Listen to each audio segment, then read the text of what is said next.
اپر atmosphere سے جو cold year penetrate کرتی ہے اور ادھر سے موئسٹ ایئر سمندری ہوا جو ہے نا گرم، ان دونوں کا جب آپس میں ملاپ ہوتا ہے تو تھنڈر ایکٹیویٹی پیدا ہوتی ہے، اس کے ساتھ لائٹننگ بھی ہوتی ہے. تو یہ اس طرح کا ویدر ہے. سلسلہ کب سے شروع ہو جائے گا؟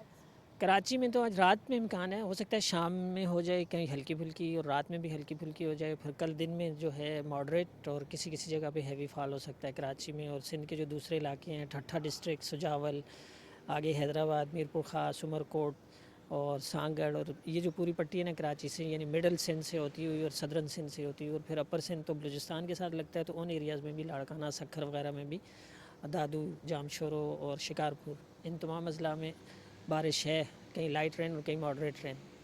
نہیں، کراچی کی حد تک اتنا بہت زیادہ نہیں ہے، اس لیے کہ دیکھیں وہ جو مطلب اس کی زیادہ شدت ہے نا، وہ بلوچستان کے اوپر مرکوز ہے ایک طرح سے، اور پھر آگے جب ویو جائے گی تو موئسچر کھینچتی ہوئی تو پھر سینٹرل اپر پنجاب، پھر کے پی اور کشمیر اور جی بی، ان علاقوں میں زیادہ تیز اسپیل ہے بارش کا. یہاں پر کوئی بہت زیادہ تیز اسپیل نہیں ہے، اس لیے کوئی اتنی ڈرنے کی اور پینک والی صورتحال نہیں ہے. اب کہہ سکتے ہیں اس لیے کہ اپریل میں اتنی بارشیں خاص کر ساؤتھ پاکستان میں، یعنی سندھ ہو گیا، کراچی ہو گیا، یا جنوبی ایریاز ہو گئے بلوچستان کے، اس میں اتنی نہیں ہوا کرتی تھیں.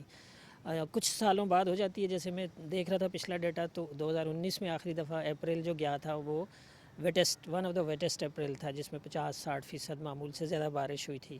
تو 5 سال بعد کہہ سکتے ہیں کہ اپریل کے مہینے میں اتنی بارشیں ہو رہی ہیں، اور خاص کر ساؤتھ میں زیادہ ساؤتھ سے گزر رہی ہے یہ ویو، تو ساؤتھ پاکستان میں زیادہ ہو رہی ہے. نارتھ پاکستان میں تو آپ کو پتہ ہے کچھ نہ کچھ ایکٹیویٹی ہوتی رہتی ہے ویسٹرن ڈسٹربنس کے نتیجے میں.